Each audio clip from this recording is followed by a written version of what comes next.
Hello, and welcome back to Pal Talk Machine Learning. I'm your host, Dr. Chinmoy Paul, and today we're going to pull apart mixed-up data and discover its hidden sources. Sounds interesting? Well, that's the magic of independent component analysis, or ICA. And I'm Ria. If you've ever heard a mix of sounds at a party or tried to separate overlapping voices in a recording, ICA is the mathematical wizard that helps you do just that. What is ICA? Let's begin with the basics. ICA is a technique used to separate a multivariate signal into additive, independent components. The core idea is that observed data are mixtures of several unknown source signals, and ICA tries to recover the original independent signals from these mixtures. Yes, while PCA focuses on uncorrelated components, ICA goes a step further. It assumes the components are statistically independent, not just uncorrelated. The cocktail party problem. Here's a classic example: the cocktail party problem.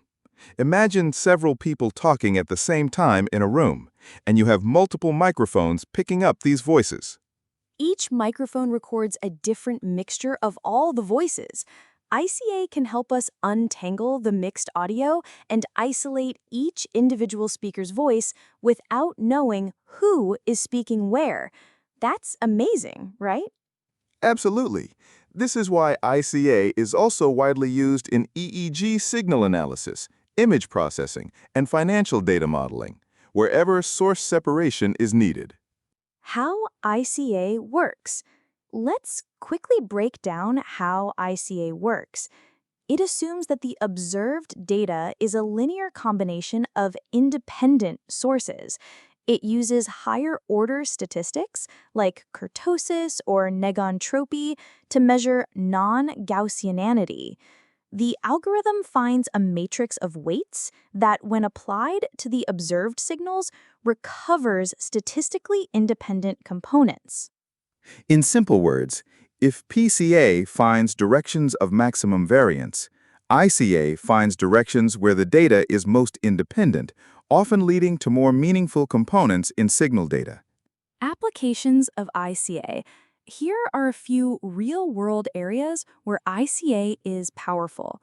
Neurosciences, to separate brain's signal sources in EEG and fMRI. Voice separation in audio processing and music analysis. Image processing to isolate patterns or textures. Finance, to identify independent influences on stock price movements. Also, in biomedical signal processing, ICA is often used to remove noise or artifacts from physiological data, like eye blinks in EEG recordings. ICA versus PCA. People often compare ICA with PCA. Both are dimensionality reduction techniques, but with key differences. PCA looks for uncorrelated components. ICA seeks independent ones. PCA assumes Gaussian distribution. ICA assumes non-Gaussian sources. PCA components are orthogonal. ICA components are not necessarily so. So if you're only reducing dimensions or visualizing, PCA is fine. But if you want to separate true underlying signals, ICA is the better choice. Implementing ICA. In Python, you can use fast ICA from the scikit-learn library. It's quite straightforward. Import it, fit it to your data, and retrieve the independent components. In R, packages like FastICA are also available. Just remember to pre-process your data properly. ICA often expects zero mean and unit variance inputs. Limitations of ICA. Of course, ICA has its limitations. It assumes the number of sources equals the number of observations. It doesn't perform well if the source signals are not independent or too Gaussian. The output can change based on scaling and ordering, so interpretation can be tricky. Also, it's more sensitive to noise compared to PCA. So always evaluate whether your dataset is a good fit for ICA. Final thoughts.